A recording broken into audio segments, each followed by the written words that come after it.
नमस्कार, मेरा नाम है सुरेंद्र कुमार और आप सभी का एक बार पुनः दक्षिणाई क्लासों में बहुत बहुत स्वागत।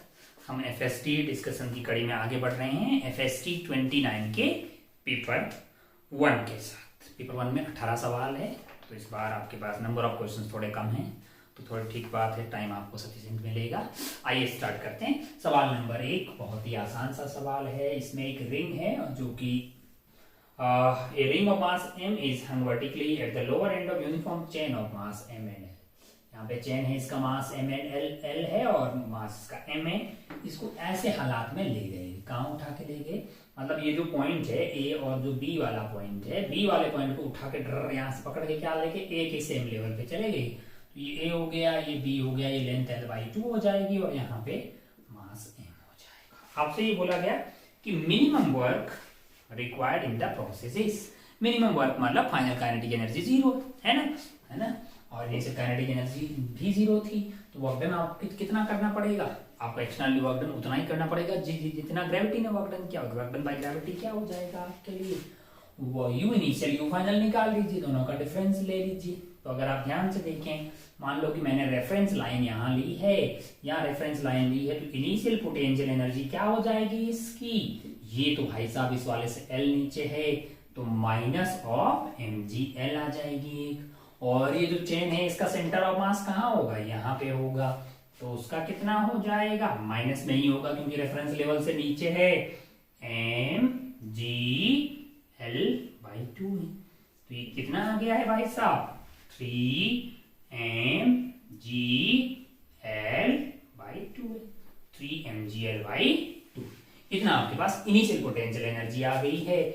अब हम इस वाली कंडीशन में बात करें यानी कि फाइनल पोटेंशियल एनर्जी की, तो ये वैल्यू कितनी होने वाली है जरा ध्यान से देखिए। इस वाले केस में रेफरेंस लेवल से आपके पास ये दूरी l/2 है, तो मास की दूरी कितनी हो गई, यहाँ पे रिंग की दूरी mg, डिस्टेंस हो गया है आपके लिए l/2 प्लस mg, और ये वाला जो चेन है यहां से l/2 दूरी पे फैला हुआ है, तो इसका सेंटर ऑफ मास कहाँ होगा, यहाँ पे होगा ना, कितनी दूरी पे, l/4 पे, है ना। mgh में h इज दूरी ऑफ सेंटर ऑफ मास है। तो ये कार्यक्रम कितना हो गया जरा ध्यान से देखिए, ये कार्यक्रम आपके पास हो गया है माइनस ऑफ mgl और ये 2 तो 3mgl/4।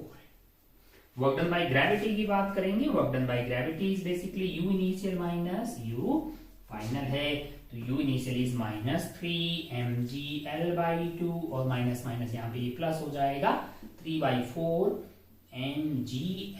तो यहाँ अगर आप ध्यान से देखिएगा तो एलसीएम आपका 4 आ गया है और इसको 6 - 3 करिएगा तो ये वैल्यू आपके लिए आ गई है 3 - 3mgl/2 है, -3mgl/2 है। तो work done by gravity is negative है, उतना ही वर्क डन प्लस में कौन कर रहा होगा, एक्सटर्नल फोर्स कर रहा होगा, यानी आपको कितना वर्क डन करना पड़ेगा 3mgl/2, तभी ना ऊपर उठ पाएगा, क्योंकि चेंजिंग काइनेटिक एनर्जी 0 है। Work done by gravity plus work done by external agent is equal to changing kinetic energy जो कि 0 है। तो इतना इसने नेगेटिव दिया उतना ये पॉजिटिव में करेगा।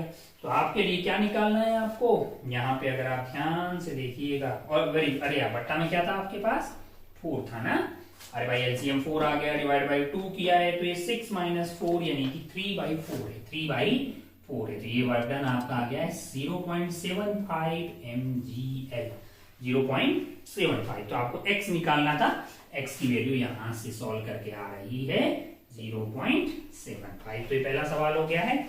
आइए आगे बढ़ते हैं सवाल नंबर 2 पे।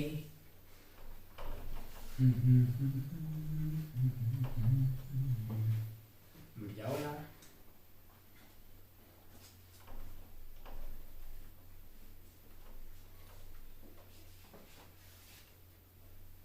चलिए अगर आप ध्यान से देखें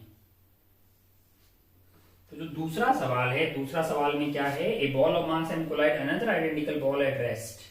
एक बॉल यहाँ पे रेस्ट में है, एक और बॉल इधर से आ रही है, इसका मास भी m है, इसका मास भी m है, और टक्कर से पहले इसकी रफ्तार इधर की तरफ है 10 मीटर पर सेकेंड, और ये वाला एंगल आपको क्या दिया हुआ है 37 डिग्री दिया हुआ है।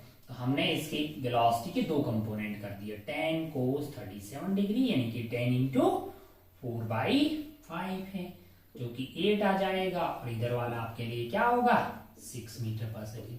अब अगर टक्कर के बाद में बात करेंगे तो ये वाली बॉल के पास इधर वाला 6 रहेगा, मान लो इधर वाली v हो गई है कुछ, है ना, और v1 हो गई मान लो, और या v2 मान लो, और इसकी मान लो पहले कुछ नहीं थी तो टक्कर के बाद में लाइन ऑफ इम्पैक्ट के अलाउंग क्या हो गई v2 हो जाएगी, मतलब इसको v1 मान लेते हैं, इसको क्या मान लिया v1 एंड v2 है। आपको क्या बोला गया है, e की वैल्यू आपको पूछी गई है, यानी कोफिशिएंट ऑफ रेस्टिट्यूशन है, जो कि relative velocity of separation upon relative velocity of आपके लिए क्या आ जाएगा अप्रोच है। मास इसका भी m है और इसका भी क्या है m है। तो अगर आप ध्यान से देखिएगा, अगर आप ध्यान से देखिए तो क्या आप v1 और v2 निकाल पाएंगे, मैंने कहा बड़ी आसानी से निकाल पाएंगे भाई साहब, दोनों का मास सेम है, दोनों का मास क्या है सेम है, तो होगा क्या ध्यान से देखें, और e की वैल्यू तो आपको निकालना है, तो वैसे भी की वैल्यू 1 होगी, बड़ी आसानी से। अब आप ध्यान से देखिए, अगर मुझे v1 चाहिए होगा, अगर मुझे v1 चाहिए होगा, मुझे दो इक्वेशन, एक लीनियर मोमेंटम कंजर्वेशन और एक दूसरा जो है वो आपका e की वैल्यू, कुछ जानकारी दी गई क्या, if the velocity of second ball after the collision is 6, if the velocity of second ball, a ball of mass and collide another identical ball at rest obliquely in the figure, if the velocity of second ball after collision is 6, then value of the constitution coefficient of restitution, यानी first ये second ball यानी कि ये वाली रफ्तार आपको 6 दी हुई है, ओके।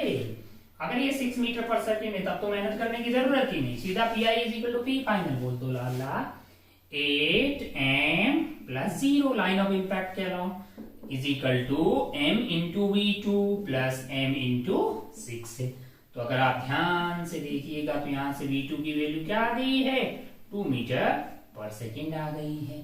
अगर ये 2 मीटर पर सेकेंड है तो e की वैल्यू क्या होती है रिलेटिव वेलोसिटी ऑफ सेपरेशन, 6 - 2 कितना आ गया है 4 आ गया, रिलेटिव वेलोसिटी ऑफ अप्रोच है तो 8 - 0 इज 8 है, ये 1/2 आ गया, लाला e की वैल्यू क्या हो जाएगी 0.50 आंसर क्या दिया है भाई ने 0.50।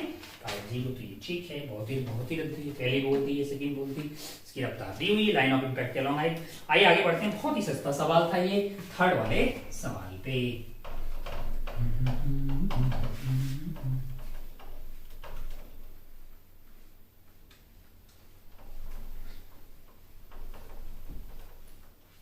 थर्ड वाला सवाल देखिए जरा ध्यान से। Third, a beam of alpha particle q = 2e, alpha particle आ रहे हैं, अल्फा पार्टिकल चार्ज कितना है 2e के बराबर है, is directed at uranium Z = 92, radius of the uranium nucleus is 7.49 m। अच्छा बहुत बढ़िया, closest approach between the center of alpha particle and the uranium is, यहाँ भाई साहब यूरेनियम है, इनका आपको 7.4 फर्मीमीटर इसका रेडियस दिया हुआ है, बहुत शानदार। और क्लोजेस्ट डिस्टेंस यानी कि ये आएगा सीधा आ रहा है क्या, ऐसे कट लेता, सीधा आ रहा है तो यहाँ कहीं आएगा, है ना, फिक्स है कि नहीं, alpha radius of the uranium is 7, the closest distance between the centre of alpha particle and uranium is 30, मतलब इनके बीच की जो मिनिमम दूरी है आर मिनिमम, ये सवाल बोल रहा है कितनी आ रही है 30 FM। अब आप ध्यान से देखिए, kinetic energy of the incident alpha particle is closest to, यानी अप्रॉक्स आपको बतानी है। तो अगर आप ध्यान से देखिएगा, अगर आप ध्यान से देखिए ये आइटम फिक्स्ड है, ये आइटम अगर फिक्स्ड है तो इसके पास जो इनिशियल काइनेटिक एनर्जी होगी, और इसको बहुत दूर से फेंका होगा, डायरेक्टेड रेडियस ऑफ तो इसके पास बहुत दूर से फेंका है, इनिशियली पोटेंशियल एनर्जी को अपन 0 मान लेते हैं, और ये भाई साहब के पास रही होगी रफ्तार v, यानी कि जो काइनेटिक एनर्जी है वो पूरी की पूरी किसमें तब्दील हो गई होगी पोटेंशियल एनर्जी में। तो मोटा मोटा आपका निकल जाएगा, अप्रॉक्स से तो पूछ रहा है काइनेटिक एनर्जी, तो काइनेटिक एनर्जी जो है मान लो ½ mv² रही होगी इसके पास, जो कि किसमें कब तब्दील हो जाएगा पोटेंशियल एनर्जी में, जो कि k q1 q2 है।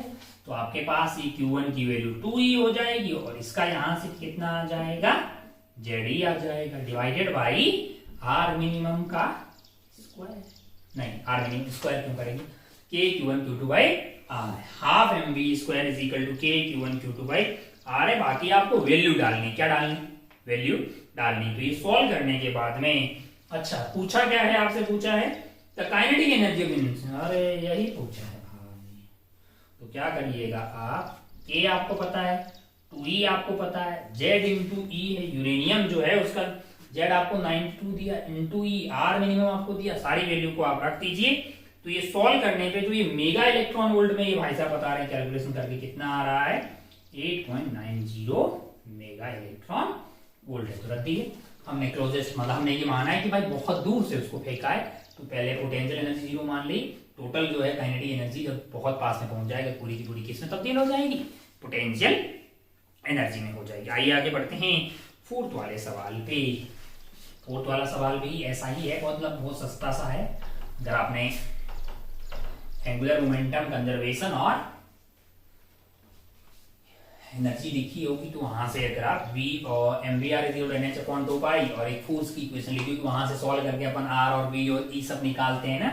तो यहाँ पे जो फोर्थ सवाल है वो आपका जो है ट्रांजिशन हो रहा है 5 to 4 और फोर्थ ऑर्बिट में जो इलेक्ट्रॉन घूम रहा है उनकी फ्रीक्वेंसी का रेशियो आपको पूछा गया है। तो आपने energy equal to minus of 13.6 Z square by n square है ना, ये तो पढ़ाई है, इसका डेरिवेशन भी किया होगा। उस डेरिवेशन में मैं नहीं जा रहा, मैं आपको ये बता रहा हूँ कि भैया आपके पास जो फ्रीक्वेंसी सॉल्व करके आती है, जो ट्रांजिशन से एनर्जी आई थी, एनर्जी माइनस 13.6 Z स्क्वायर, वो वैल्यू डालने से पहले आई थी, वो जो फ्रीक्वेंसी थी आपके पास वो थी आपके पास mz स्क्वायर, मतलब वैल्यू नहीं डाल रहे हैं, डायरेक्ट उसको लिख रहे हैं, e की पावर 4 अपॉन 8 एप्सिलॉन नॉट का square h square upon n छोटा का स्क्वायर अपॉन n बड़ा का स्क्वायर। तो अगर आपका ट्रांजिशन जो है वो 5 to 4 हो रहा है, तो फ्रीक्वेंसी जो है 5 to 4 में जो एमिट होने वाले फोटोन की फ्रीक्वेंसी होगी, वो वैल्यू अगर आपको निकालनी है तो आप क्या करेंगे, mz स्क्वायर e की पावर 4 8 एप्सिलॉन नॉट का स्क्वायर h स्क्वायर 1/16 माइनस 1/25 ये कर देंगे, है कि नहीं है। और दूसरा आपको क्या निकालना है, दूसरा आपको फ्रीक्वेंसी ऑफ फोर्थ ऑर्बिट में जो घूम रहा है उसकी फ्रीक्वेंसी निकालनी है। तो भैया टाइम पीरियड पता होगा, 1 टाइम पीरियड हो जाएगा, टाइम पीरियड होगा आपका 2πr/v। अब r की एक्सप्रेशन अपन जानते हैं, v की एक्सप्रेशन अपन जानते हैं, दोनों को डिवाइड कर रहे हैं तो ये वैल्यू आ रही है v4 या f4 जिसको अपन बोल सकते हैं, ये वैल्यू आ रही है 1/2π/π mz e square upon epsilon not h square n square h square है, n की वैल्यू 4 डाल देना आप, है कि नहीं है, तो आपको f4 मिल जाएगी। फिर आपको सवाल में क्या पूछा गया है, सवाल में पूछा गया है ये डिवाइडेड बाई f4, जस्ट आपको वैल्यू रखनी है, कोई बहुत अगली चीज नहीं है। यहाँ पे n की वैल्यू क्या हो जाए स्क्वायर, ये कहां से आया 1 टाइम पीरियड से, टाइम पीरियड को अपन 2πr डिवाइडेड बाई v लिख सकते हैं। r की वैल्यू अपन जान दी, वैल्यू डालने के बाद 0.529 आया, उससे पहले वाली एक्सप्रेशन लिख दी। नहीं पता हो तो अपने को दो चीज तो पता ही है, क्या mvr is equal to nh/2π और a क्या था mv स्क्वायर बटा r is equal to kze into e divided by r square. इनसे सॉल्व करके अपने r और v निकाला ना, तो निकाला जा सकता है, इसमें कोई लाज शर्म वाली बात नहीं है। फोर्थ के बाद में आगे बढ़ते तो ये सब रेशियो ले रहे हैं, तो ये वैल्यू जो है ये डिवाइडेड बाई ये वाला वैल्यू आपके लिए सॉल्व करके आ रहा है 18 divided by 25 which is equal to 0.72। 0.72 आप फिल करके आगे बढ़ सकते थे। आइए आगे बढ़ते हैं सवाल नंबर 5वें पे, और 5वां एकदम लल्लू सवाल है, और the current supplied in the circuit, बढ़िया हुआ है तुम।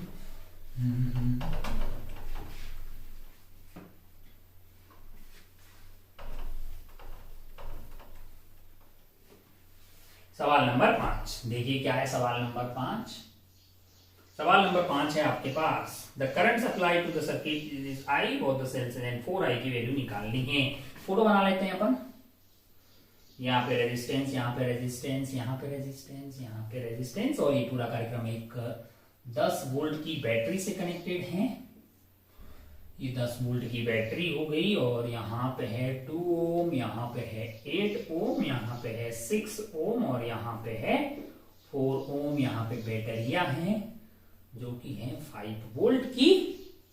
अगर मान लो, और तो आई निकालना है अपने को, है ना, तो आई निकालना, मैंने यहाँ का पोटेंशियल x मान लिया, तो यहाँ का क्या होगा, मैंने कहा 5 प्लस x, यहाँ से कुछ करंट आएगा, यहाँ से कुछ करंट आ गया, यहाँ से आई चला जाएगा, वही आई यहाँ से आ जाएगा, इधर जाएगा, इधर जाएगा, हो सकता है इधर उधर भी जाए बीच में, है कि नहीं है। अच्छा, बहुत बढ़िया, बहुत शानदार। अब अगर आप ध्यान से देखें तो आई को यहाँ से क्या लिख सकते हैं अपन, यहाँ का पोटेंशियल मान लीजिए 0 है तो यहाँ का 0 आ जाएगा, यहाँ का 10 है तो यहाँ का 10 आ गया है। मैंने बोला है कि भाई यहाँ से करंट जा रहा है, या ऐसा उल्टा कर लीजिए, ऐसे आई इधर से आ रहा होगा तो इधर चला जाएगा, है ना, जैसी आपकी मर्जी है। मतलब तो यहां से अगर करंट आई को लिखिएगा आप तो आई की वैल्यू यहाँ पे अगर पॉइंट ए या बी बोल दीजिए इनको, तो यहां से क्या लिख सकते हैं, इधर जा रहा है तो 10 minus 5 plus x divided by 2, plus यहां से क्या आ जाएगा 10 माइनस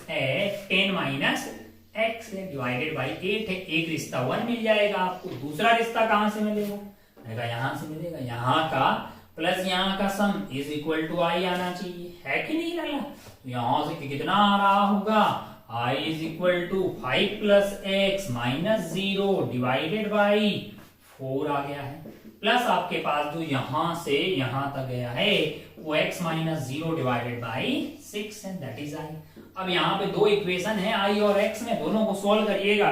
सॉल्व करने पे जो i की वैल्यू मिल रही है यानी x की वैल्यू आपको मिल रही है 12/5 वोल्ट और i की वैल्यू मिल रही है 9/4 एम्पियर। और आपको सवाल में मतलब 4i पूछा है तो 9 आ जाएगा भाई, 9/4 इंटू 4 कर दीजिएगा तो 9 आपका आंसर आ जाएगा, जो कि है आपके मतलब सही आंसर है। कर सकते हैं, रद्दी सवाल था, बहुत रद्दी मतलब है ना, जेईई एडवांस के पॉइंट ऑफ व्यू से आसान सवाल। आइए आगे बढ़ते हैं, बैठ जाओ आप। चलिए पांचवें के बाद आगे बढ़ते हैं छठवें सवाल पे। छठवा वाला सवाल ऐसा आपने डीपीपी में खूब सवाल किए होंगे, है ना, रिवीजन डीपीपी में, उसमें 60-60 था, इसमें 90-90 का हो गया भाई साहब। ये जो 90 वाला पार्ट है ये वाला, है ना, इसके कारण कैसा आएगा इलेक्ट्रिक फील्ड, इधर आएगा। इस वाले के कारण कैसा आएगा, टक टक टक टक टक, इस वाले के कारण इधर आएगा ना, है कि नहीं है। और यहाँ पर अपन जानते हैं कि भाई साहब इसके सेंटर पे P कितना आता है, sigma by 4 epsilon not, sigma by 4 epsilon nought. तो अब अगर आप ध्यान से देखें तो ये E है, ये E मान लीजिए, और ये जस्ट इसके सामने आएगा यानी 45 डिग्री का एंगल रहेगा हर जगह, तो ये 45 आ जाएगा। ये वाला कंपोनेंट कट जाएगा, यहां से आ जाएगा E√2 और E√2 is equal to sigma by 4 epsilon nought. तो यहां से आपके पास जो है E की वैल्यू क्या आ जाएगी, सिग्मा अपॉन 4√2 एप्सिलॉन नॉट है। तो यहां से आपके पास जो है आपसे पूछा गया है भैया कि 2 इंटू अल्फा एप्सिलॉन नॉट। मैंने कहा ठीक है भाई साहब, 2 यहां रखिएगा तो अंदर 4 भेज दीजिएगा तो ये 8 हो जाएगा, एप्सिलॉन नॉट आ जाएगा। आपको क्या चाहिए, अल्फा चाहिए। अल्फा की वैल्यू कितनी हो गई है, 8 हो गई है भाई साहब, है ना यार, इसमें कोई लाज शर्म वाली बात नहीं है। बहुत ही शानदार, बहुत ही खूबसूरत। ओहो, अपन बढ़ते हैं आगे, सवाल नंबर 6 के बाद आगे बढ़ते हैं सवाल नंबर 7 में। चलिए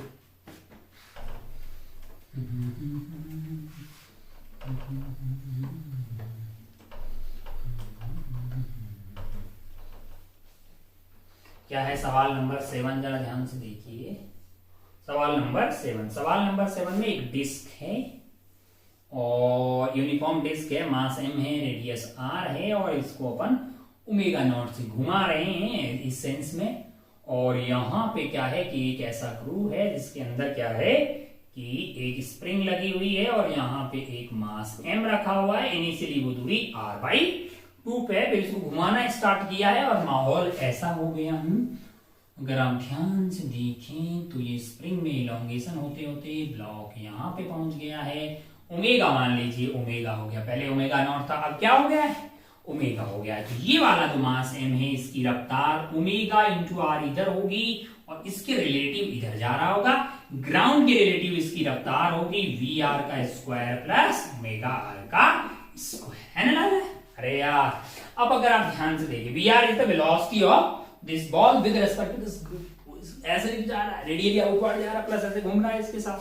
अच्छा, अब हम अगर ध्यान से देखें इस एक्सिस के अबाउट तो एंगुलर मोमेंटम कंजर्वेशन लगा सकते हैं, कोई एक्सटर्नल टॉर्क नहीं है, तो Li इज इक्वल टू क्या होना चाहिए, एल फाइनल आना चाहिए। तो अगर आप ध्यान से देखें एल आई की वैल्यू कितनी हो जाएगी, सारा आइटम क्या है था, ओमेगा नॉट से घूम रहा था, तो एम की वैल्यू, एम दोनों के सेम है ना भैया, एम दोनों के सेम ही है, तो एक का तो M R square by two आ गया डिस्क का, दूसरे का M into R by two का होल स्क्वायर है, इंटू ओमेगा नॉट है क्योंकि दोनों का ही डायरेक्शन अंदर की तरफ है। बाद में क्या हो जाएगा, मैंने कहा बाद में अगर आप ध्यान से देखिएगा, ध्यान से देखिए, तो M R square by two तो डिस्क का हो गया, और भाई का कितना हो जाएगा, दूरी आर है तो एम आर स्क्वायर बॉल का हो गया इंटू ओमेगा आ गया, है ना, इसकी वेलोसिटी तो यहीं से पास हो रहा है। तो अगर आप ध्यान से देखिए तो क्या होगी वैल्यू हमारे लिए, यहाँ ध्यान से देखिए, M R square by two plus M R square by four, M R square by two plus M R square by four है, तो M R square by four को यहाँ दो से, three M R square by four है ना, two से two cut गया, स्क्वायर बाई फोर, ठीक है, बहुत बढ़िया, इंटू ओमेगा नॉट है, that is equal to three M R square by two into omega, तो यहां से एम आर स्क्वायर से एम आर स्क्वायर कट जाएगा, थ्री से थ्री कट जाएगा, है ना, थ्री से थ्री कट जाएगा, एम आर स्क्वायर से एम आर स्क्वायर कट जाएगा, तो ओमेगा की वैल्यू यहां से सॉल्व करके कितनी आ जाएगी, omega nought divided by sorry omega is equal to omega nought by two है, तो ये वाला ओमेगा निकल गया। अब क्या निकालना है, सब निकाल लो रे लाला, ये ओमेगा ये कितना आ जाएगा, ग्राउंड के रेस्पेक्ट में रफ्तार उसकी, अच्छा ग्राउंड के रेस्पेक्ट में आपको रफ्तार निकालनी, अच्छा वी आर तो निकालना बाकी है हमारा, वी आर कैसे निकालेंगे, वी आर कैसे निकालेंगे जरा ध्यान से देखिए, इसके लिए आपको एनर्जी कंजर्वेशन यूज करना पड़ेगा। एनर्जी कंजर्वेशन अपन कर सकते हैं क्योंकि कोई भी नॉन कंजर्वेटिव फोर्स लग नहीं रहा है, तो initial kinetic energy must be equal to final kinetic energy. पहले कार्यक्रम पूरा घूम रहा है तो हाफ आई ओमेगा स्क्वायर लिख लीजिए, है ना, बाद में वो एनर्जी किस में तब्दील हुई होगी, हाफ के एक्स स्क्वायर में भी होगी और इसमें काइनेटिक एनर्जी की फॉर्म में भी होगी। तो अगर मुझे वी आर चाहिए तो मैं एनर्जी कंजर्वेशन लिखूंगा, हाफ आई, आई की कितना था भैया आपका, three M R square by four omega nought का स्क्वायर, इतनी एनर्जी थी, हाफ आई ओमेगा नॉट का स्क्वायर। अब वो बाद में किस में चली जाएगी, जरा ध्यान से देखिए, ये घूम रहा है तो इसमें होगी हाफ आई, आई कितना है, M R square by two, half I omega square omega nought by two का स्क्वायर, प्लस क्या आएगा, यहां इसके आगे प्लस लिख रहा हूं, प्लस इसमें एक एनर्जी होगी हाफ के एक्स स्क्वायर, और एक्स की वैल्यू आर बाई टू का स्क्वायर हो जाएगी, एंड पॉइंट पे जाएगा तो भाई natural length R by two थी, यहां पहुंच गया तो एलोंगेशन कितना हो गया, आर बाई टू हो गया, half k x square plus half M V square, तो ये भाई का जो रफ्तार है हाफ एम वी स्क्वायर, यानी कि इसका स्क्वायर करेंगे तो वी आर का स्क्वायर आ जाएगा, प्लस ओमेगा कितना है, omega nought by two into R का स्क्वायर, है ना लाला। तो इस पूरे खेला में अननोन कौन हुआ है, वी आर हुआ है। जब आप इसको सॉल्व करिएगा तो वी आर की वैल्यू आपके लिए आती हुई दिखाई दे रही है omega nought R by two, यानी ये रेडियली वेलोसिटी है आउटवर्ड इसकी, omega nought R by two, इतना ही आ रहा है, मैंने कहा हाँ बहुत बढ़िया, बहुत ही शानदार, है ना, बहुत half I omega half k x square plus इसका एनर्जी हो गया है, प्लस ये लिख लिया। अब वी आर भी मिल जाए, ये भी मिल जाए, तो ये तो मिल गया, और कौन सा ऑप्शन निकालना है, और कोई ऑप्शन में आपसे पूछ रहा हो, angular velocity of disc when the elongation in spring decrease R by two, first option सही है। Radial velocity of ball when elongation in spring this is omega nought R by two, second भी सही है। Rate of change of energy of spring with respect to time when the elongation in spring, rate of change निकालना है, यानी कि जो भी आप जो है एनर्जी स्टोर हुई किसमें, स्प्रिंग में, वो तो पोटेंशियल एनर्जी है, यानी कि वो तो हाफ के एक्स स्क्वायर है, तो आपको basically D by D T, D by D T निकालना है, तो ये क्या हो जाएगा, वन बाई टू इंटू के into two x into D x by D T, तो यहाँ 2 से 2 कट गया है, बचा हुआ कार्यक्रम है के x into D x by D T. अगर आप ध्यान से देखें तो k और k की वैल्यू सवाल में दी हुई, x की वैल्यू दी हुई, और ये तो वी आर लिखा हुआ है, ये स्टाइल मार के क्या लिखा हुआ, वी आर, वही तो एक्सचेंज के रेट है ना, तो ये k x वी आर हो जाएगा। k की वैल्यू आपको सवाल में कितनी दी हुई है, सवाल में दी हुई m ओमेगा नॉट का स्क्वायर, m ओमेगा नॉट का स्क्वायर बाई टू, x की वैल्यू r बाई टू, और वी आर की value omega naught r by two. तो आप इसको सॉल्व करिएगा तो ये जो भी बोल रहा है m ओमेगा नॉट का क्यूब आर क्यूब 8 आ जाएगा, जो कि आपको ऑप्शन नंबर 3 में दिखाई देगा, है ना। अच्छा भाई साहब, बहुत बढ़िया, बहुत शानदार। X is R by 2, R cube कहां से आ रहा भाई, सही तो रखा ना। के की वैल्यू की कितनी है, M omega nought, K is equal to M omega nought R square by 2, X की value is R by 2 and V, तो आर क्यूब नहीं है भाई, आर स्क्वायर नहीं सोच रहे हैं कि आर क्यूब कहां से आएगा, एम ओमेगा नॉट का cube one R square divided by R, ठीक है। तो 1 2 एंड 3 सही हो गए, जब 3 सही है तो फोर्थ गलत हो गया है, क्योंकि फोर्थ में डिवाइड बाय 2 किया हुआ है। आइए आगे बढ़ते हैं सवाल नंबर 7 के बाद आगे बढ़ते हैं सवाल नंबर 8 पे। क्या है सवाल नंबर 8, जरा ध्यान से देखिए, मिट जाओ लाला।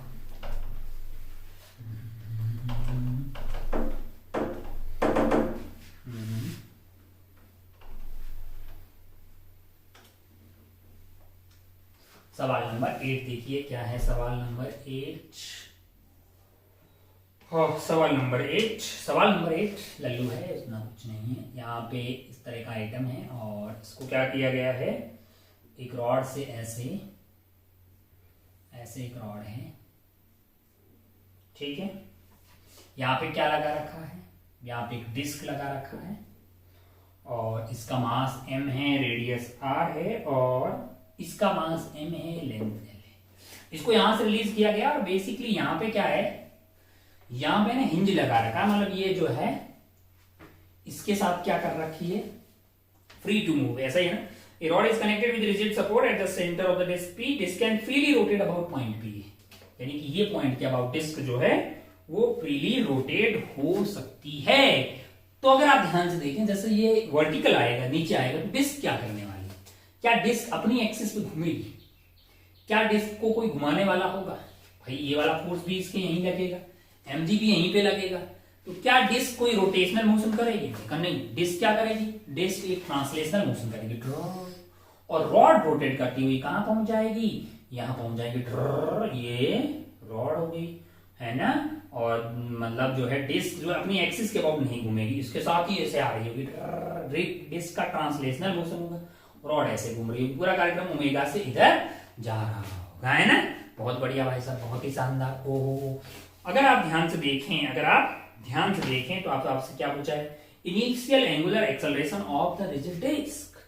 अगर डिस्क की बात करेंगे तो एंगुलर एक्सेलरेशन 0, क्योंकि इसमें टॉर्क कितना लग रहा है भाई, सब सारे फोर्स इसी पॉइंट के अबाउट जा रहे हैं, इसी पॉइंट के अबाउट जा रहे हैं, तो ट्रांसलेशनल मोशन कर रही है, घूम ही नहीं रही, तो टॉर्क हमेशा 0, टॉर्क इसका क्या है, हमेशा 0। ये क्या कर रही है, ट्रांसलेशनल मोशन कर रही है।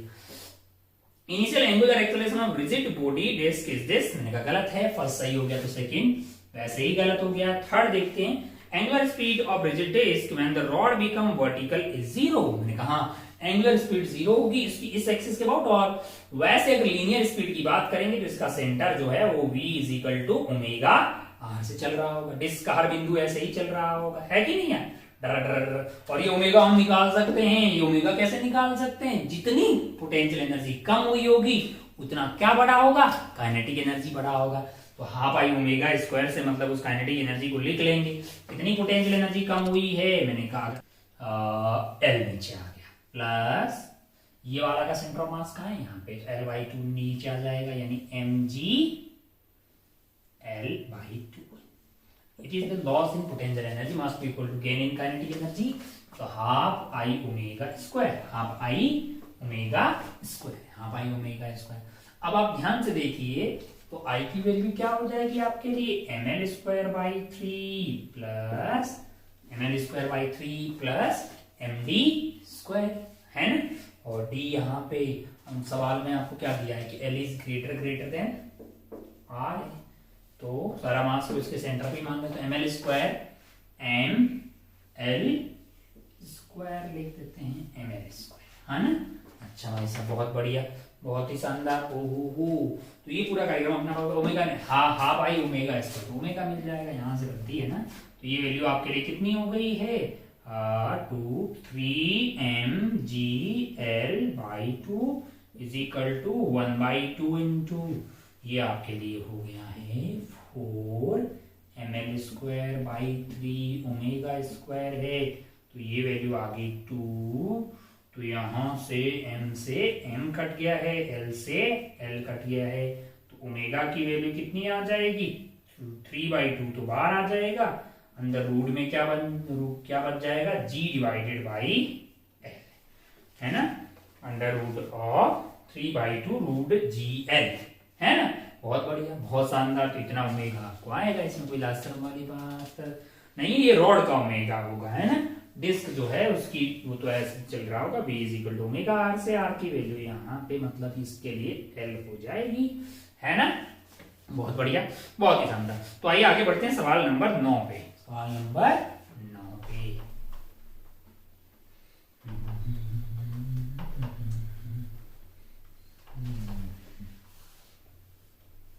बढ़िया हो यार।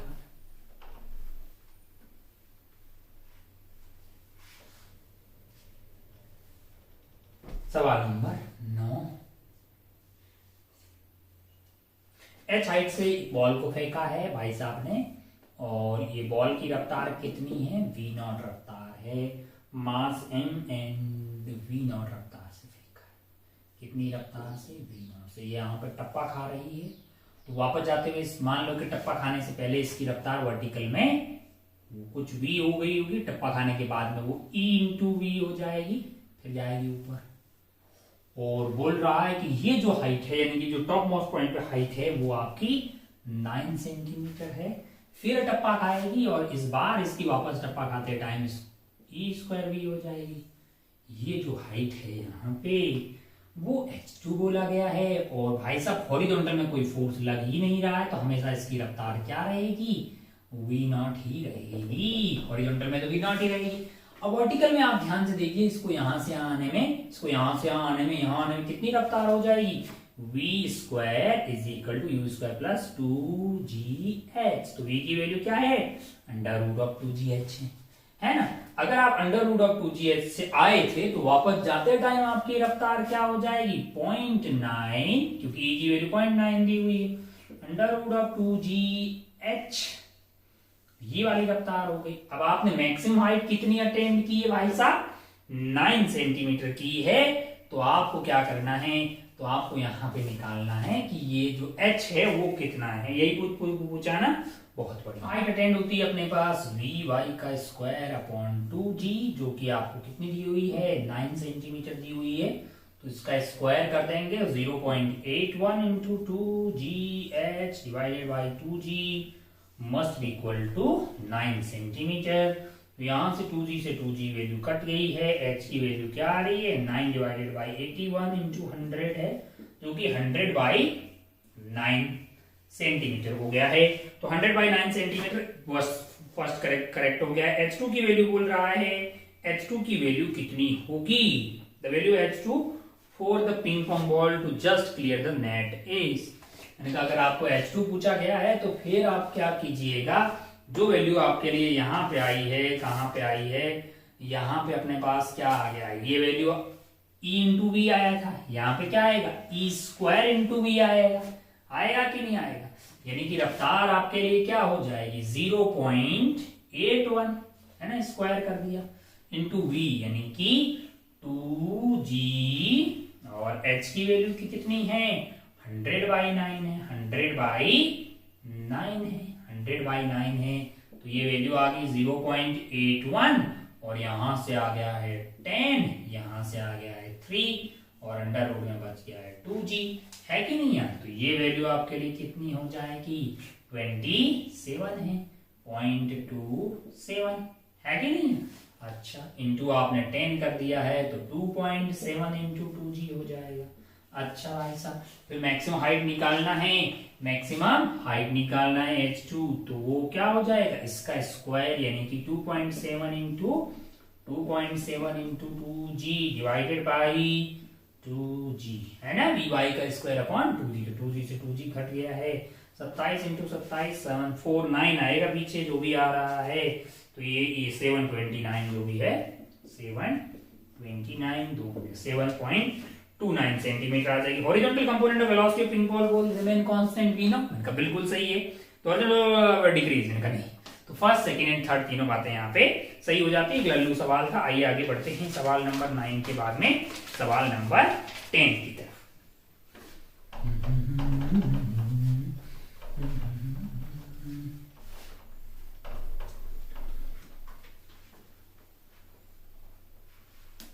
चलिए, क्या है सवाल नंबर 10, जरा ध्यान से देखिए।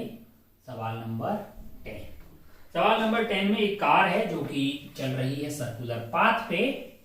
यहाँ पे एक कार चल रही है, ये वाला आपके पास कार है।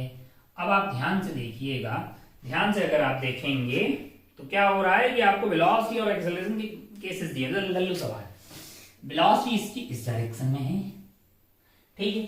अब बोल रहा है कि a dot v is zero, a dot v is zero, a dot v होने इज इक्वल टू जीरो होने का मतलब ये a v cos थीटा है। इसका मतलब ये है कि भैया थीटा क्या है, 90 डिग्री। इसका मतलब एक्सेलरेशन इधर की तरफ है नेट, मतलब टेंजेंशियल जीरो है, सिर्फ रेडियल एक्सेलरेशन है। सिर्फ रेडियल एक्सेलरेशन है तो फ्रिक्शन ही उसको दे रहा होगा। भाई यहाँ पे जो भी एक्सेलरेशन दे रहा है वो टायर फ्रिक्शन ही तो दे रहा होगा। तो पहले सवाल में है कि friction will be act along arrow 3। मैंने कहा एरो 3 इसी डायरेक्शन में। पहली बात बिल्कुल सही है, एरो 3 जो है इसी डायरेक्शन। दूसरे वाले में बोल रहा है कि a dot v is greater than zero. अगर ये ग्रेटर देन जीरो है तो cos थीटा की वैल्यू पॉजिटिव होगी, मतलब थीटा 90 डिग्री से कम है, एक्यूट एंगल। इसका मतलब वेलोसिटी इस डायरेक्शन में है और एक्सेलरेशन नेट कुछ इस डायरेक्शन में रही होगी। तो रेडियल इधर की तरफ है, टेंजेंशियल इधर की तरफ है, दोनों का रिजल्टेंट कुछ इधर रहा होगा। ये भी फ्रिक्शन की वजह से आया होगा, ये भी फ्रिक्शन की वजह से आया होगा। नेट फ्रिक्शन इधर की तरफ रहा होगा, इधर की तरफ 2 है, इधर की तरफ क्या है, एरो 2 है। तो सेकंड वाली बात भी सही होगी। थर्ड वाले में बोल रहा भाई साहब कि अगर ये लेस देन जीरो, अगर ये लेस देन जीरो है तो थीटा ग्रेटर देन 90 होगा।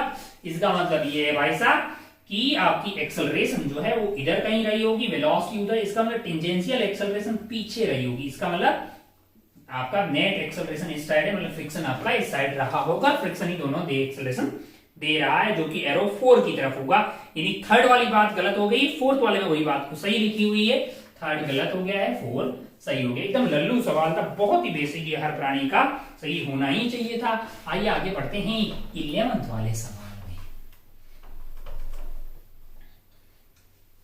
आप बताएं, सर्कुलर में 2 एक्सेलरेशन होती, कौन सी मस्ट है, रेडियल मस्ट है। टेंजेंशियल हो भी सकती है, नहीं भी हो। आइए आगे बढ़ते हैं सवाल नंबर 11 पे। क्या है सवाल नंबर 11, जरा। To measure the capacitance of conductor is first connected to potential of V nought, it then connected to a long conducting wire. पहले भाई साहब इसका पोटेंशियल कितना था, ये कोई कंडक्टर है, फर्स्ट चार्ज हुए पोटेंशियल, मतलब इसका चार्ज पोटेंशियल कितना हो गया है 1350 है ना। is now connected by long conducting wire of metal sphere of radius 3। अच्छा, बाद में इसको दूर किसी एक मेटल स्फीयर से कनेक्ट कर दिया जिसका रेडियस 3 सेंटीमीटर है। Result the conductor potential drop, मतलब इसका पोटेंशियल कितना हो गया है, अब 900 वोल्ट हो गया है। बाद में तब इसका भी 900 हुआ होगा, है कि नहीं है, इसका भी 900 हुआ होगा। इसमें कोई लाज शर्म वाली बात नहीं है। अब अगर आप ध्यान से देखें, अगर इस पे 900 हुआ होगा तो यहां पे कुछ चार्ज रहा होगा, कुछ चार्ज यहां पे रहा होगा भाई साहब।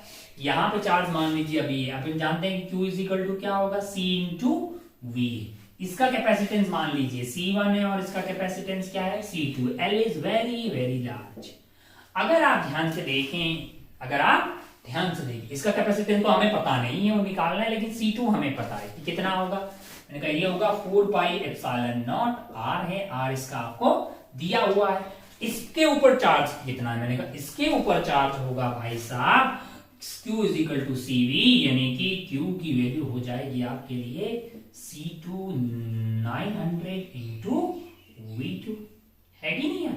इसमें कोई लाज शर्म वाली बात नहीं है। अब अगर आप ध्यान से देखें, अब अगर आप ध्यान से देखें, इतना चार्ज यहां पे रहा होगा और इस वाले पे अगर आप ध्यान से देखें, अब चार्ज कितना होगा। मान लो मैंने इसको Q2 बोल दिया, इस पे Q1 बोल दिया, इसका कैपेसिटेंस मान लो C1 है तो 900 इंटू C1 रहा होगा। अभी दोनों पे चार्ज कितना है ना, पहले ये था ही नहीं, इसमें कोई चार्ज नहीं था। पहले चार्ज कितना था, मैंने कहा Q था, Q is equal to CV, C कौन सा था, मैंने कहा C1 था और 1350 इतना था। तो क्या चार्ज तो कंजर्व रहेगा, मैंने कहा किसका, दोनों का। तो क्या इक्वेट नहीं कर सकते, मैंने कहा बिल्कुल किया जा सकता है। 1350 C1 must be equal to C1 plus C2 into 900 है कि नहीं। अब आप ध्यान से देखो तो यहाँ पे C2 की वैल्यू आपको पता है। C2 की वैल्यू क्या है 4 pi epsilon not into r। तो इस पूरे खेला में अननोन कौन होगा C1 निकाला जा सकता है, इनका बिल्कुल निकाला जा सकता है। जब इसकी कैलकुलेशन कर रही है जनता तो आपके पास ये वैल्यू आ रही है, मतलब वैल्यू आप रख दीजिए, C2 की वैल्यू रख दीजिए, C1 पता है तो यहाँ से मतलब ये तो कट गया, 0 से 0 करेंगे तो आप सोल्व करेंगे तो जब आपको वैल्यू मिलती हुई दिखाई देगी C1 की वैल्यू सोल्व करने के बाद में आ रही है, मतलब C1 की वैल्यू आ रही है 20/3 पिको फैरेड है। वो आप कैलकुलेशन कर सकते हैं, तो इसकी वैल्यू डाल दें, देन उसके बाद कैलकुलेशन आपको वैसे ही सवाल में नीचे सॉल्व करके दिखाया गया है। तो अब आप सब कुछ निकाल सकते हैं। जैसे इनिशियली चार्ज की कितना था, मैंने कहा C1 इंटू 1350, बाद में कितना चार्ज होगा ये निकालना कोई आपके लिए टफ चीज नहीं होगी। तो इसके जो है initial charge on conductor is, ये बोल रहा है भाई साहब कि ये आपका जो है इनिशियल चार्ज क्या हो जाएगा, मैंने कहा इसका कैपेसिटेंस इंटू 1350, इसकी वैल्यू को जब सॉल्व कर रहे हैं तो ये वैल्यू आ रही है आपके लिए 900 NC। तो इसका कितना, हाँ तो ठीक है 9 NC एंड देन आपके पास 3 NC, ठीक। बाकी आप कैलकुलेशन देख सकते हैं। आंसर आपका 1 एंड 2 करेक्ट है, 3 एंड 4 जो है वो गलत आता हुआ इसमें आपको दिखाई देगा। मेन मुद्दे की बात ये थी इसमें कॉन्सेप्ट वाली कि भैया टोटल चार्ज का अपन क्या करने वाले हैं, कंजर्वेशन यहाँ पे करने वाले। आंसर आपका आ रहा है 1 एंड 2, 3 एंड 4 यहाँ पे गलत है। आइए आगे बढ़ते हैं सवाल नंबर 12 की तरफ।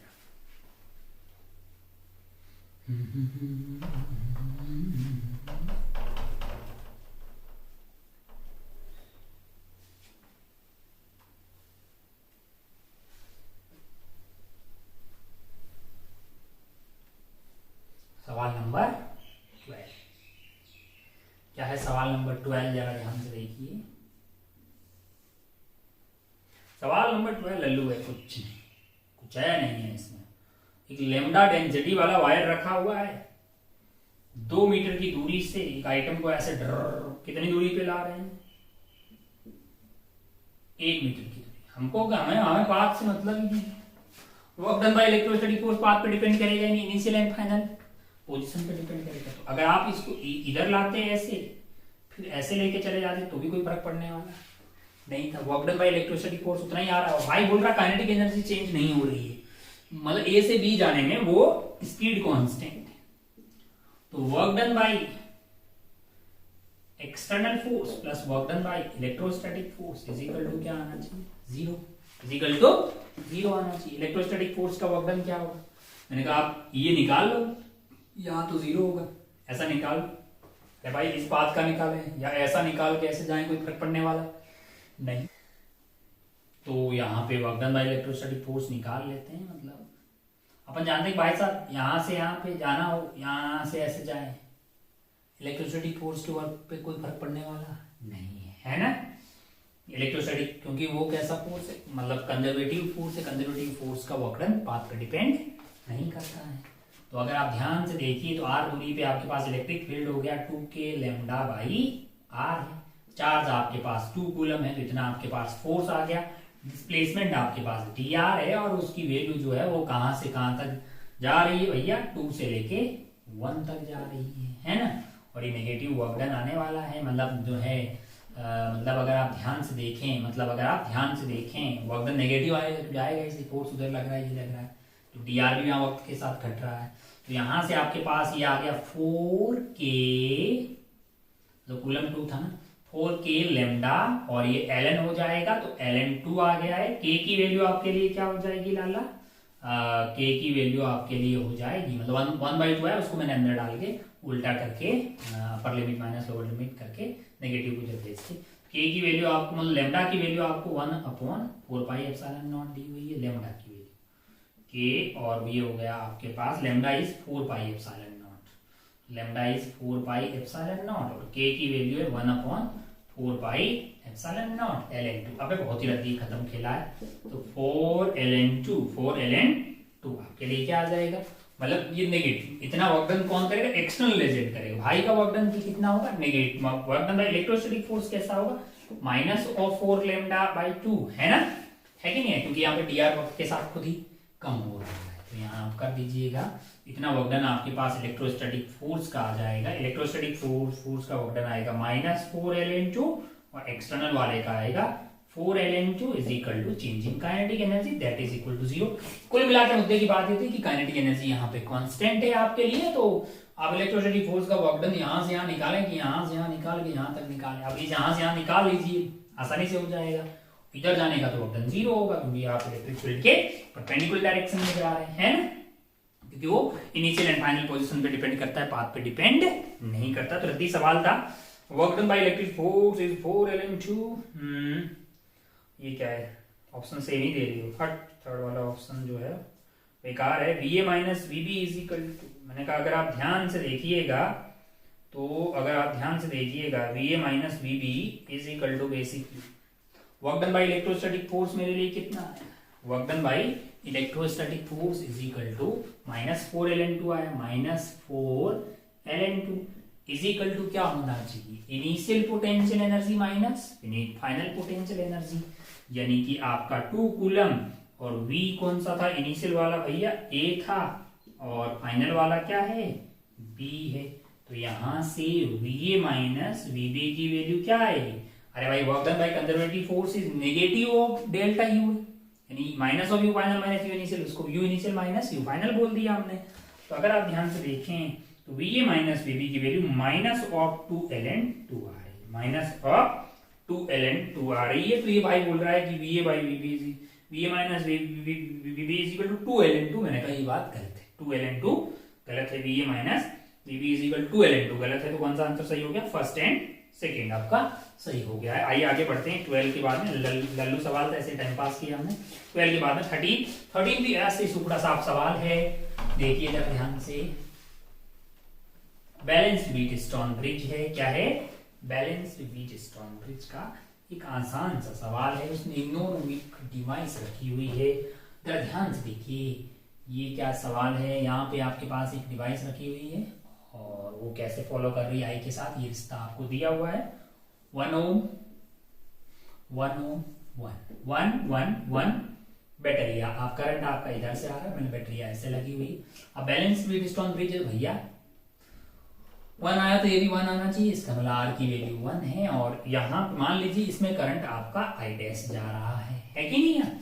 अगर इसमें I डैश जा रहा होगा तो क्या होगा, इसमें ये जो दिया हुआ है आपको कि भाई I is equal to V² divided by 125, इसको फॉलो कर रही है कौन, the rectangular box is a non-ohmic resistance following I is equal to 125 where I is the current through in and V is the voltage in it across it at the balance condition of Wheatstone bridge है।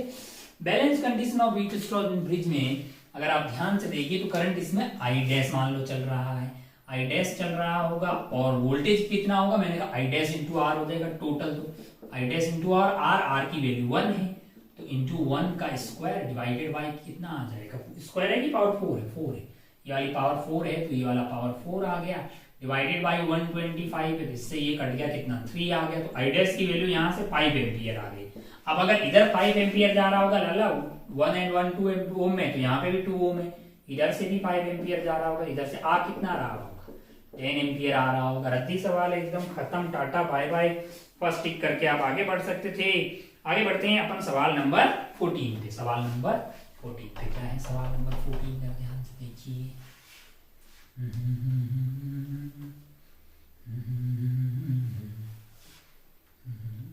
सवाल number 14 क्या है, सवाल number 14, सवाल number 14, point object O is placed at a distance 20 centimetre front of equiconvex lens, इसका mu आपको दिया हुआ है, mu of glass with respect to air is 1.5, focal length 10 centimetre है, मतलब इस तरह का कार्यक्रम है। इसकी फोकल लेंथ आपको कितनी दी हुई है 10 सेंटीमीटर दी हुई है, और mu of glass with respect to air mu है ना, ये आपको 1.5 दिया हुआ है। और इसको जो है मतलब जो है कहाँ रखी हुई भाई, ऑब्जेक्ट यहाँ पे रखा हुआ, दूरी कितनी है 20 सेंटीमीटर, और ये पूरा जो है रिफ्रैक्टिव इंडेक्स 2 वाले मटेरियल में image is found at distance h from the lens, what is the value of h, और इसको यहाँ पे मटेरियल में रखा हुआ है। इसका रिफ्रैक्टिव इंडेक्स की बात करें अगर अपन इसकी, तो इसका म्यू आपको दिया हुआ है कितना, म्यू की वैल्यू आपको दी हुई है 2 दी हुई। अब अगर आप ध्यान से देखें, तो आप जानते हैं कि 1/f is equal to mu minus 1 upon lens maker's formula तो लगा सकते हैं अपन, वो इस 1/r माइनस ऑफ 1/r यानी प्लस आ जाएगा, है कि नहीं है। कॉन्वेक्स लेंस है इधर के लिए, ये पॉजिटिव रहेगा तो ये वाला नेगेटिव रहेगा। f की वैल्यू आपको 1/10 दी हुई है, म्यू की वैल्यू 1.5 माइनस 1 करेंगे तो 1/2 आ गया है, ये 2/r आ गया है। ध्यान से देखेंगे तो r की वैल्यू 10 सेंटीमीटर आ गई, क्या आ गई 10 सेंटीमीटर। ऐसा क्यों निकाला, क्योंकि अब जो है ना मलाला, अरे भाई ये तो अपने इसकी फोकल लेंथ दोनों साइड मीडियम क्या था, एयर तब की बातें दी हुई थी। अब इस साइड तो एयर नहीं है लाला, 2 है, तो पहले आप इसके लिए लगाते, इसके लिए मान लो अपन बातें कर रहे हैं, अपन क्या लगा देंगे μ2/v minus μ1/u is equal to μ2 minus μ1/r। अब आप ध्यान से देखिए, तो इस वाले केस में, पहले वाले केस में μ2 की वैल्यू क्या होगी 1.5 हो जाएगी, v हमें नहीं पता कहां बनेगा, minus of μ1 is basically air है, और u की वैल्यू होगी -20, तो यहाँ पे प्लस हो जाएगा, इज इक्वल टू μ2 यानी कि 1.5 माइनस μ1 दैट इज 1, यानी कि ये वैल्यू 1.5 ही आएगी, और r की वैल्यू पॉजिटिव है, तो कितना सेंटीमीटर है 10 है, तो इसको 3/2 लिख दिया हमने। अब अगर आप ध्यान से देखें तो ये 1/20 है और ये 3/20 है, तो ये 3/2v is equal to 3/20 minus 2/20 that is equal to 1/10 है। ये कट गया भाई साहब 5 पे, और v की वैल्यू आ रही है प्लस का 15 सेंटीमीटर। मतलब क्या हो गया, प्लस का 15 आ रही, हाँ प्लस का 15 आ रही, 15 सेंटीमीटर इधर की तरफ मेरे। वो सेकंड वाले के लिए कैसे बिहेव करेगी, ऑब्जेक्ट के लिए, वो सेकंड वाले के लिए कैसे बिहेव करेगी, ऑब्जेक्ट के लिए। तो अगर आप ध्यान से देखें सेकंड वाले केस में μ2 इज इक्वल टू 2 हो जाएगा, μ2 इज इक्वल टू 2 हो जाएगा, डिवाइडेड बाई v डैश हमें नहीं पता है, माइनस ऑफ μ1 की वैल्यू क्या होगी 1.5 होगी, और v की वैल्यू मैंने कहा इसी डायरेक्शन में है, कितने दूरी पे है 15 सेंटीमीटर पे है।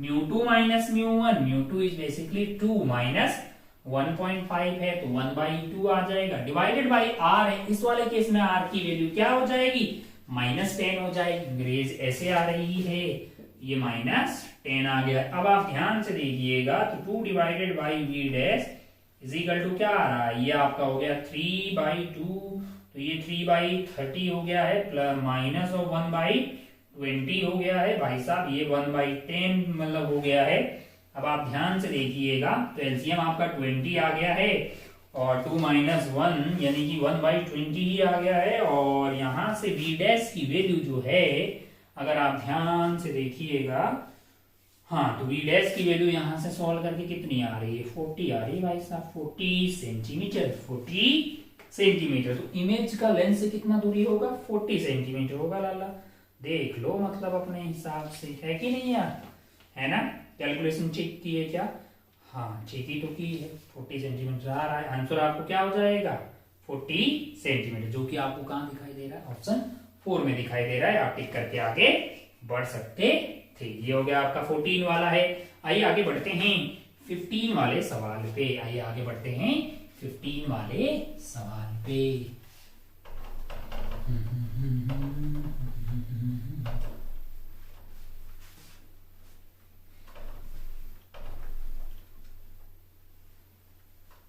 14 के बाद आगे बढ़ते हैं 15 वाले सवाल पे, जरा ध्यान से देखिए। टेलीस्कोप है, in a telescope powers of objective and eyepiece are this for relaxed vision है, टेलीस्कोप को यूज किया जा रहा है। एफओ आपको कितना दिया हुआ है, मतलब आपको पावर दी गई है, पावर ऑफ ऑब्जेक्टिव है, पावर ऑफ ऑब्जेक्टिव इज 1.25 है डायप्टर, एंड पावर ऑफ आपको आईपीस वाला लेंस है वो आपको पावर दी हुई है 20D। पावर को अपन क्या लिख सकते 1/f लिखेंगे तो अपन को focal length of objective and focal length of image मिल जाएगी मीटर में। अगर आप सेंटीमीटर में तब्दील कर रहे हैं कि आपको 80 सेंटीमीटर आ रही है, ये आपको 5 सेंटीमीटर आ रही है कि नहीं है। अब अगर आप ध्यान से देखें कहां से आए, अबे ये पावर 1/f है, ये 1/FO है, तो 1/FO की वैल्यू यहां से कितनी आ गई, मतलब 1/FO इज इक्वल टू 1.25, तो FO की वैल्यू की कितनी आ गई 1/1.25 मीटर आ गई, इंटू सेंटीमीटर करने के लिए 100 कर देंगे, है कि नहीं है ना लाला। तो अगर आप ध्यान से देखिएगा, अगर आप ध्यान से, मतलब इतना मीटर है आपके पास, तो इतना मीटर दिया हुआ है, मतलब 1/1.25 मीटर इंटू आपने 100 कर दिया है, तो क्या करिएगा, ये 2 मिनट हटा दीजिए और यहाँ पे फिर से 100 कर दीजिए, तो 100 से भाई साहब इसमें मतलब 4 बार और इसमें आपके पास 5 बार, ये 5 से ये 20 और ये आपका 80 आ गया। सिमिलरली आप निकाल देंगे, बहुत बढ़िया। अब अगर आप ध्यान से देखिए, आपसे पूछा गया है, मतलब अगर आपने रिलैक्स आई के लिए आपने पढ़ा होगा, तो आप जानते हैं कि भाई साहब उस वाले केस में आपके पास जो लेंथ आई होगी, वो लेंथ आई होगी FO plus FE। Final image कहां बनी होगी, इन्फिनिटी में बनी होगी। यहाँ ऑब्जेक्टिव पीस था, यहाँ आई पीस था, इसकी image infinity piece, length FO plus FE आई होगी, तो लेंथ आपके लिए FO प्लस FE से 85 सेंटीमीटर आ जाएगा, और मैग्निफिकेशन था FO बाई FE, मैग्निफिकेशन की वैल्यू FO बाई FE से आपके पास की कितना आ जाएगा 80 डिवाइडेड बाई 5, जो कि आ रहा है कितना 16 आ रहा है ना। बहुत बढ़िया भाई साहब, बहुत ही शानदार। आइए आगे बढ़ते हैं सवाल नंबर 15 के बाद में 16 वाले सवाल पे। क्या है सवाल नंबर 16 एकदम रद्दी सवाल है, बताते हुए लाज शर्म आ रही है, आप बोले तो यही बता दें भाई साहब। 16 वाला सवाल में अगर आप ध्यान से देखिएगा तो आपका ग्राफ 10 से स्टार्ट हो रहा है, और मतलब कहां पे 1 सेकेंड पे, और x इजिकल टू 1 पे और x इजिकल टू 5 पे वो लेवल 2 पे आ गया। ये 10 है, ये 2 है, कितना पोटेंशियल एनर्जी कम हुआ है 8 is equal to gain in kinetic energy half mv², mass कितना दिया हुआ 2 दिया हुआ है, v² है, तो भाई साहब v की वैल्यू आपके लिए कितनी आ रही है 2√2 आ जाएगी, √8 मतलब 2√2 मीटर पर सेकेंड, जो कि ऑप्शन 3 में आपको दिखाई देगा। तो ये 16 हो गया है। आइए आगे बढ़ते हैं 17 वाले सवाल पे। सवाल बहुत ही इजी है, मतलब बहुत ही इजी है, तो आपको फोड़ फाड़ देना चाहिए ऐसे पेपर को।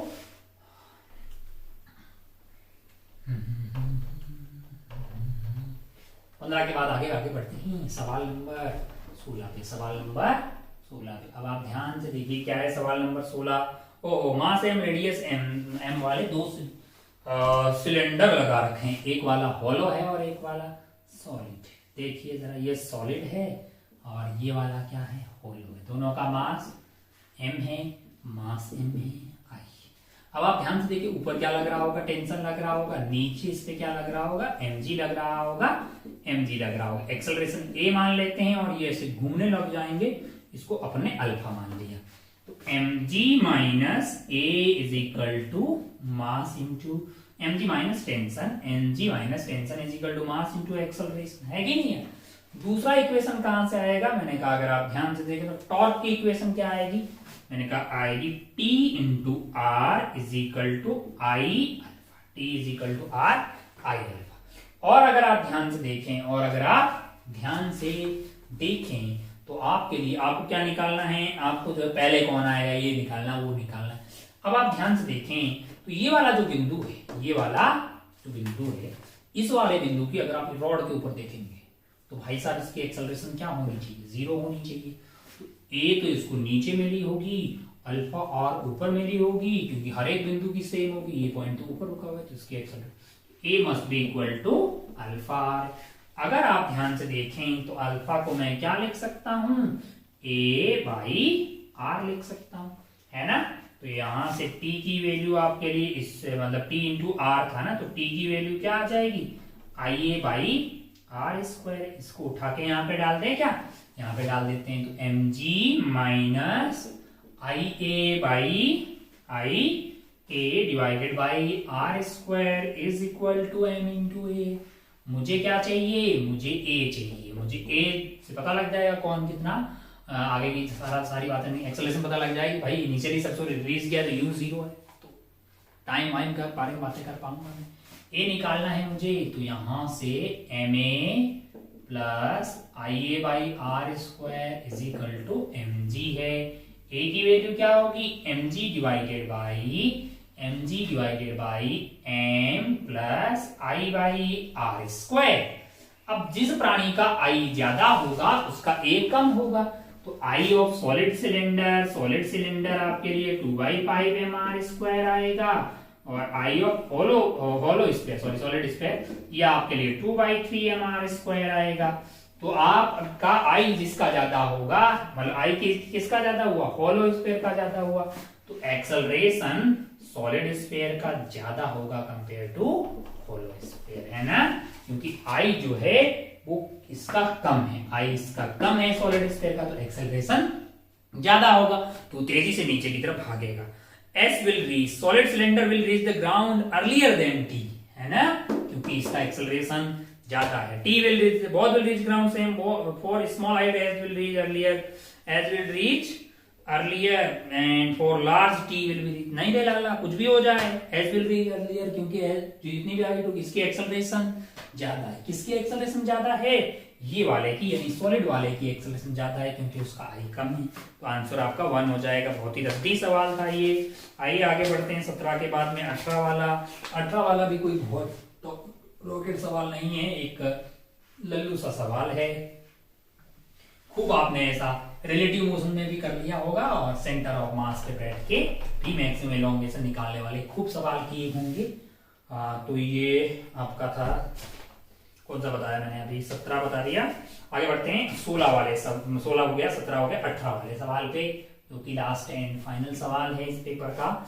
यहाँ पे अगर आप ध्यान से देखिएगा तो आपके पास ये एंगल आपको 53 डिग्री दिया हुआ है, और 2 ब्लॉक रखे हुए हैं, एक ब्लॉक यहाँ पे बीच में स्प्रिंग है, और यहाँ पे क्या है, ब्लॉक है, इसका मास 2m है, इसका मास m है, स्प्रिंग कांस्टेंट k है, इनिशियली नेचुरल लेंथ में थी जो भी है, और यहाँ पे क्या हो रहा है कि यहाँ से धागा बंधा हुआ है, ऐसे आ रहा है, और ये वाला जो कार्यक्रम है आपका वो यहाँ पे, और यहाँ से आप खींच रहे हैं, एक फोर्स लग रहा है जिसकी वैल्यू mg के बराबर है, तो ये mg, इस वाले ब्लॉक के ऊपर क्या लग रहा होगा, यहाँ पे लग रहा होगा 2mg का टेंशन, अब 2t हो जाएगा ना, नीचे इस पे लग रहा होगा 4mg/5, है ना, mg sin थीटा, बाकी kx जो भी फोर्स इंटरनल हो जाएगा, और इसके ऊपर इधर की तरफ क्या लग रहा होगा, मैंने कहा 2mg × 4/5, यानी कि अरे भाई 2mg sin थीटा है, तो ये 8mg/5 लग रहा होगा। और अगर आप ध्यान से देखें तो ये सवाल इतना बन गया है कि ये स्प्रिंग है जो कि नेचुरल लेंथ में है, इधर की तरफ ब्लॉक है 2m, इसके ऊपर फ्रिक्शन है नहीं, इसके ऊपर फोर्स लग रहा है 8mg/5, है ना, और इधर की तरफ अगर एक ब्लॉक है जिसका मास m है, इधर 2mg 4mg, तो इधर की तरफ फोर्स लग रहा है 2mg - 4mg/5, है ना, 5 से ये हो गया 10 - 4, यानी कि 6mg/5 है, कितना लग रहा है, 6mg/5 लग रहा। अब आपसे पूछा मैक्सिमम इलोंगेशन क्या होगा, या तो आप रिलेटिव से कर लो, रिलेटिव में मैक्सिमम इलोंगेशन तब होता है जब दोनों ब्लॉक का मतलब जो है मैक्सिमम इलोंगेशन तब होगा ना जब रिलेटिव वेलोसिटी 0 हो जाए, रिलेटिव वेलोसिटी 0 हो जाए, है कि नहीं है। या फिर आप क्या कीजिए, सेंटर ऑफ मास पे बैठ जाइए, सेंटर ऑफ मास पे बैठ जाइए, सेंटर ऑफ मास की फ्रेम में इनिशियल जो है एक्सेलरेशन 0 है, और बाद में भी 0 हो जाएगी, तो इसको x1 इधर ले जाइए, इसको x2 ले जाइए, तो F1 मतलब वर्क डन क्या आ जाए, 8mg × x1, इधर मतलब सूडो लगाना पड़ेगा, फिर आपको पहले एक्सेलरेशन निकालनी होगी। वैसे अगर आपको याद हो, ये सब टाइम पास आपने किया होगा, ये m2 हो गया है, अरे भाई ये निकालना कोई बहुत टफ चीज नहीं है, मान लो ये F1 है, ये F2 है, ये इनिशियली नेचुरल लेंथ पे है, तो x मैक्सिमम इलोंगेशन कितना आता है, 2/k F1 m2 + F2 m1 divided by m1 + m2, है ना, 2/k, k की वैल्यू आपको क्या दिया हुआ है, k की वैल्यू k ही रखनी है, F1 मान लो, इसको मान लिया मैंने F1, तो F1 की वैल्यू की कितनी हो गई है, 8mg/5 हो गई है, मास 2 वाले का कितना आ जाएगा, m आ जाएगा, प्लस आपको F2 इज 6mg/5, मास कितना होगा 2m हो जाएगा, divided by total mass that is equal to 3m है, तो यहां से क्या आ गया, मैंने कहा 2 डिवाइडेड बाई 3k, और यहाँ पे आपके पास m भी है, 5 भी है नीचे,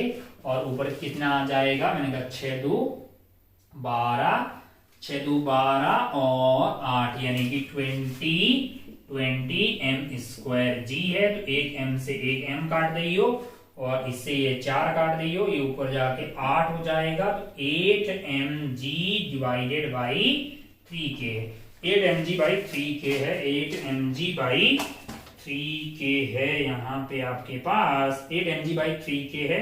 तो ये आपका ऑप्शन 4 हो गया है। ऑप्शन 4 में आपको 8mg बाई 3k दिखाई देगा। आज आप बोलेंगे ये कहाँ से आया, अबे निकाल, मतलब ये याद हो तो बहुत बढ़िया, ना भी हो तो निकाल सकते हैं, इसमें कुछ नहीं है। आप एक्सेलरेशन ऑफ सेंटर ऑफ मास तो निकाल लेंगे। मैंने कहा हाँ, अरे भाई m1 a1, मतलब अगर आप नेट फोर्स मान लो भाई, नेट फोर्स आपका कितना हो गया, एक्सेलरेशन ऑफ सेंटर ऑफ मास निकालना तो बहुत आसान हो जाएगा आपका। कैसे, मैंने कहा इधर लग रहा है 8mg बाई 5, यहाँ पे 6mg बाई 5, तो नेट फोर्स हो गया आपका 2mg बाई 5 है, डिवाइडेड बाई टोटल मास कितना है, मैंने कहा 3m है। तो यहाँ पे अगर आप ध्यान से देखिएगा तो 2g बाई 8b है ना, इतना आपके पास क्या acceleration of centre of mass आ गया। इस पे सूडो क्या लिखेंगे, मैंने कहा इस पे सूडो लिखना पड़ेगा इधर की तरफ 2m इंटू 2g बाई 15, और इस पे सूडो कितना होगा, क्योंकि सेंटर ऑफ मास की एक्सेलरेशन आ गई अपने पास m इंटू यानी कि 2mg बाई 15। अब आप क्या कीजिए, इन दोनों को ऐड करके देखिए कि कितना आ रहा है, 6mg by 5 plus 2mg by 15 है, 15 आपका एलसीएम आ गया ये 3 से, तो 6 18 प्लस 2 यानी कि 20mg बाई 15 है, 20mg बाई, तो ये आपका 4/4mg बाई 3 आ गया है। सिमिलरली अगर आप इधर देखिएगा नेट फोर्स क्या आ जाएगा, 8mg बाई 5 माइनस ऑफ ये कि कितना आ गया है 4mg बाई 15 है, एलसीएम आपका 15 आ गया है। तो 24 माइनस 4 यानी कि 20mg, ये आ गया आपका 4mg बाई 5। दोनों पे नेट फोर्स सेम आएगा, दोनों पे नेट फोर्स क्या आ जाएगा, सेंटर ऑफ मास के फ्रेम में मैं इस सवाल को सॉल्व कर रहा हूँ। ये तो एक तरीका तो ये हो गया, रिलेटिव से आपको याद हो तो बहुत बढ़िया, नहीं तो आप सेंटर ऑफ मास भी कर सकते हैं। अब आप सेंटर ऑफ मास के रिस्पेक्ट में बात करें सेंटर ऑफ मास से, तो दोनों साइड फोर्स आपका लग रहा है, कितना लग रहा है 4mg by 3, 4mg by 3, sorry 4mg by 3 है ना, 4mg बाई 3, 4mg बाई 3 इधर भी लग रहा है। सेंटर ऑफ मास के रेस्पेक्ट में इनिशियल काइनेटिक एनर्जी 0 है, और फाइनली जब एक्सट्रीम पोजीशन पे जाएगा, ये मान लो x1 चला गया इधर और ये x2 चला जाएगा, तो रुक जाएगा क्या, इनका बिल्कुल रुक जाएगा। Change in kinetic energy centre of mass की फ्रेम में क्या होगी, 0 होगी। वर्क डन क्या आएगा, मैंने कहा इसका आ गया भाई साहब 4mg बाई 3 इंटू x1, इधर क्या आ जाएगा, मैंने कहा 4mg by 3 into x2 minus of half k x1 plus x2 का whole square. Work done by spring is equal to change in kinetic energy centre of mass की frame में। तो यहां से x1 प्लस x2 की value ही तो elongation है ना, x1 प्लस x2 तो मैक्सिमम इलोंगेशन। अगर आप ध्यान से देखें तो सेंटर ऑफ मास के रिस्पेक्ट में एक्सटेंड कर रहे होंगे, x1 प्लस x2 की वैल्यू यहां से क्या आ जाएगी आपके पास भाई, x1 और x2 जो है 4mg बाई 3 कॉमन आ जाएगा, x1 प्लस x2 इससे कट जाएगा। तो यहां से आपके पास 2 उधर भेज दीजिए, के नीचे ले आइए, और क्या बचेगा आपके पास, जो कॉमन आया था वो था 4mg बाई 3 है ना, है कि नहीं है। तो अगर आप ध्यान से देखें तो ये वैल्यू आपके लिए कितना आ गया है, हाँ 2 बाई के, और ये हो गया 8mg बाई 3, यानी कि वही तो आ रहा है, सेम तो आ रहा है 8mg बाई 3 के, सेम ही तो आना चाहिए 8mg बाई 3 के, 8mg बाई 3 के। x1 प्लस x2 की वैल्यू आ गई, जो कि आपको ऑप्शन नंबर 4 में दिखाई देगी। दोनों मेथड से कर सकते हैं, रिलेटिव से वो f1 f2 पता हो निकाल सकते हैं, है ना। बहुत बढ़िया, बहुत ही शानदार, बहुत ही सस्ता सवाल था ये। तो इस तरह से जो 18 सवाल हैं उसमें आप लगभग 18 सवाल एक बहुत अच्छा पढ़ने वाला बच्चा अटेम्प्ट कर सकता है। अब ये डिपेंड करता है कि आप एग्जाम में कितने अटेम्प्ट कर पाए अंडर प्रेशर। ट्राई कीजिए कि मैक्सिमम से मैक्सिमम सवाल आप करेक्टली एग्जाम में बहुत अच्छा कर पाए। बाकी अपना और अपनी पढ़ाई का, अपनी मेंटल हेल्थ का खूब ख्याल रखिएगा। मिलते हैं पेपर 2 के डिस्कशन में। जय हिंद, जय भारत, टेक केयर, बाय।